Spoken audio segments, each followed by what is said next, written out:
Hello everyone, I'm Akshay Chaudhary and today we are going to study about the Cook-Levin theorem. अगर मैं simple words में समझाऊं तो Cook-Levin theorem states that SAT is NP complete. अब SAT क्या है, NP complete क्या है, we'll look about it in the further slides. Core problem. Core problem क्या है, हमने सारी problems को divide क्यों कर रखा है into complexity classes. Need क्या है, P class की, NP class की, IP class की need क्या है. Basically compute time is very expensive. आपको ना अगर कोई प्रोग्राम कोई प्रॉब्लम सॉल्व करनी है या वेरीफाई करनी है और आपको उसे कंप्यूटर पे चलाना है तो उसकी टाइम लग रहा है, मेमोरी लग रही है, मनी लग रही है। तो कुछ प्रॉब्लम्स को कंप्यूट करना आसान है, कुछ प्रॉब्लम्स को वेरीफाई करना आसान है। दैट इज वाई उन प्रॉब्लम्स को आपने डिफरेंशिएट कर रखा है based on complexity in P, NP and IP classes. Complexity framework. Right now we are dealing with only P and NP classes, तो I explain it to you कि दोनों classes है क्या। पी क्लास स्टेट्स की कोई भी ऐसी problem जो पॉलिनोमियल टाइम में सॉल्व हो जाए। Polynomial time is basically in the order of big of n to the power k, big of n square, big of n cube. अगर कोई प्रॉब्लम का सोल्यूशन आप पॉलिनोमियल टाइम में निकाल पा रहे हो तो that is a P problem. And an NP problem is something जिसका आप सोल्यूशन वेरीफाई कर सकते हो पॉलिनोमियल टाइम में, बट उसका सोल्यूशन फाइंड नहीं कर सकते हो पॉलिनोमियल टाइम में। सो दैट इज आपकी NP class problems. Now P class देख ली, NP class देख ली। Now there's SAT problems which are known as Boolean satisfiability problems. What are these? अगर मैं Boolean satisfiability problem को एक सिंगल लाइन में समझाऊं तो it is basically an and of ORs.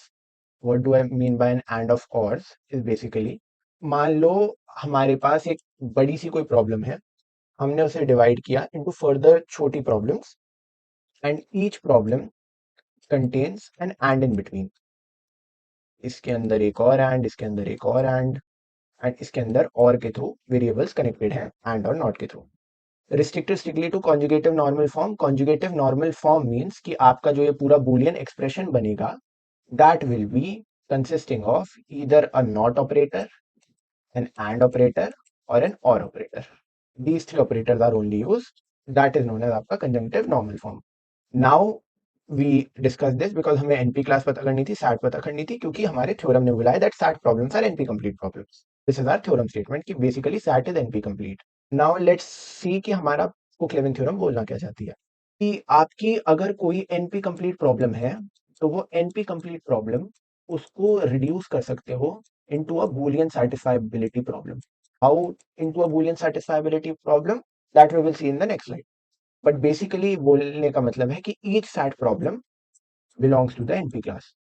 अब अगर मैं इसको वेरीफाई करने की सोचूं तो मैं कैसे वेरीफाई कर सकता हूँ। बेसिकली एनपी प्रॉब्लम का स्टेटमेंट क्या था हमारा, कोई ऐसी प्रॉब्लम जो आपकी वेरीफाई हो पा रही है पॉलिनोमियल टाइम में। सैट प्रॉब्लम्स क्या होती है, SAT problems are Boolean variable problems. तो बूलियन वेरिएबल्स को अगर आप वैल्यू असाइन करोगे ए बी और सी की तो वो वेरीफाई हो ही जाएगी पॉलिनोमियल टाइम में। Therefore proving this that SAT belongs to NP is very easy.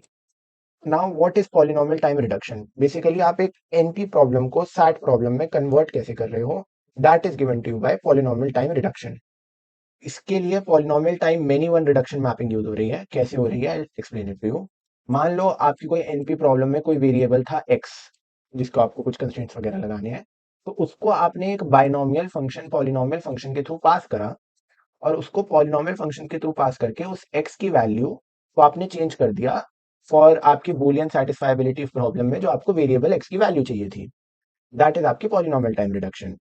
अगर इसको मैं और लेमैन टर्म्स में समझाऊं तो मान लेते हैं कि आपकी एन क्वींस प्रॉब्लम में आपकी कोई क्वीन की रो की वैल्यू थी कुछ समथिंग ए, फिर आपने उसको ट्रांसफॉर्म करके फंक्शन के थ्रू पास करवा के उसकी कोई वैल्यू फॉर आपकी बूलियन सेटिस्फाइबिलिटी प्रॉब्लम कर ली बी, ताकि वो अब आगे पास हो पाए।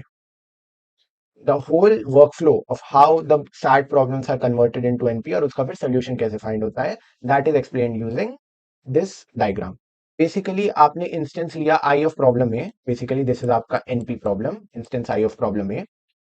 आपने इसको ट्रांसफॉर्म करा using a function polynomial time reduction के थ्रू, आपने उसको ट्रांसफॉर्म कर दिया into the input for B.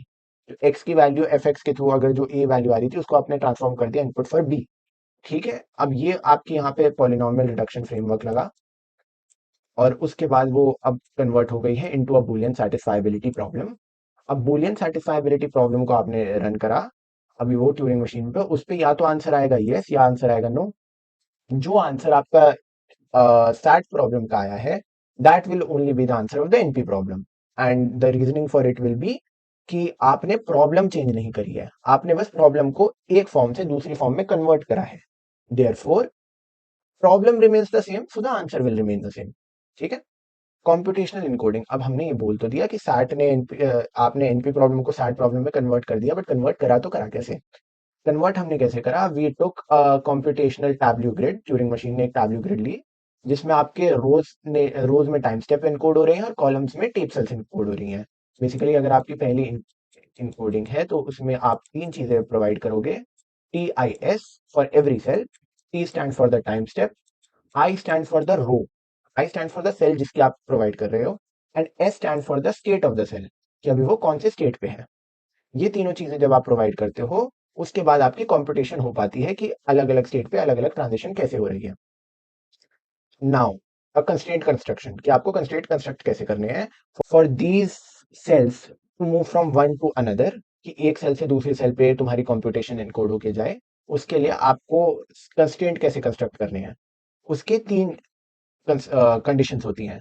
The first condition is init, in valid initial array, आपको जो इनिशियलाइज कर रहे हो आप एरे को, that the input that is given by you, जो आप पॉलिनोमियल टाइम में रिड्यूस करने के लिए, that has to be valid, कि आप टाइम स्टेप सही बता रहे हो, आप इनिशियल वैल्यूज उनकी सही बता रहे हो, इनिशियल स्टेट सही बता रहे हो, एंड आपकी हेड पोजीशन सही बता रहे हो। उसके बाद ट्रांजिशन, ट्रांजिशन इज की valid head movements, valid head movements means कि एक बार में this is further divided into two parts. First is कि कंस्ट्रेंट ऐसे कंस्ट्रक्ट हो रहे हैं कि आप एक स्टेट से दूसरी स्टेट पे मूव कर पाओ, एंड सेकंड कि ऐसे कंस्ट्रेंट्स है वो कि एक पॉइंट पे एक सेल में दो स्टेट साइमल्टेनियसली ना रह पाए। दैट इज आपका valid head movement, valid transitions. And accept, accept means कि टर्मिनेटिंग स्टेट, देयर एग्जिस्ट एक सिंगल ऐसी कोई स्टेट हो जो टर्मिनेट कर पाए, जहां पे जाके problem will be true. So that is आपका कंस्ट्रेंट कंस्ट्रक्शन की चार कंडीशंस। अगर वो सारी कंडीशंस ट्रू होके आपकी जो मशीन है वो एक यस या ट्रू स्टेट में आती है, therefore you can say that np solution of that np problem is verified.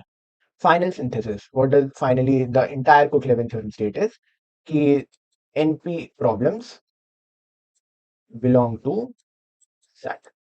now अगर Cook-Levin theorem को अगर मुझे पूरा एग्जाम्स के लिए पॉइंट ऑफ व्यू से समझाना पड़े तो मैं इसको कैसे समझाऊंगा? First of all I will define what is a set.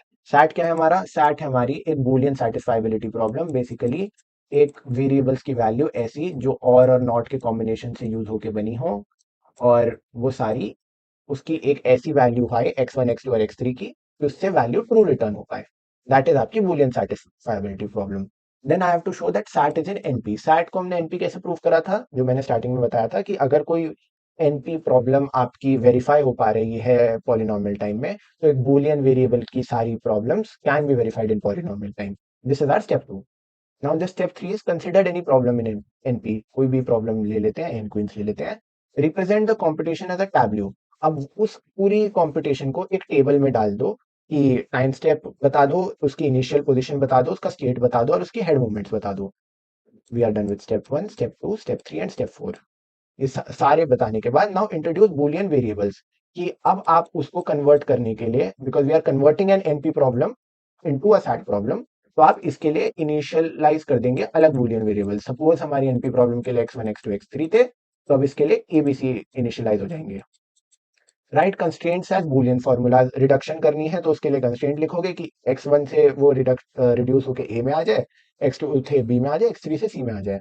और कंस्ट्रेंट्स क्या क्या थे हमारे? कि इनिशियल एरे ढंग से इनिशियलाइज हो जाए, मतलब the value given is true. The second constraint जो हमने दिया था दैट वाज कि हमारी ट्रांजिशन वैलिड होनी चाहिए, और एक बार में बेसिकली जो फॉर्मूला लिख रहे हैं वो, एंड एक बार में एक से ज्यादा स्टेट्स में एक सिंगल सेल ना रह पाए। एंड द थर्ड इज कि there should be an accepting or a terminating state. This is this was आपका स्टेप 6। स्टेप 7 वाज कि अब ये जो छोटे छोटे बूलियन फॉर्मूला बन रहे हैं इनको आपने एंड यूज करके कंबाइन कर दिया into a single Boolean formula. That is आपका step 7।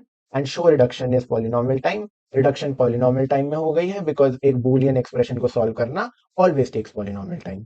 These are the 8 steps जो आपको रिक्वायर्ड है in explaining the entire Cook-Levin theorem. I hope you learned something from this. Thank you and have a nice day.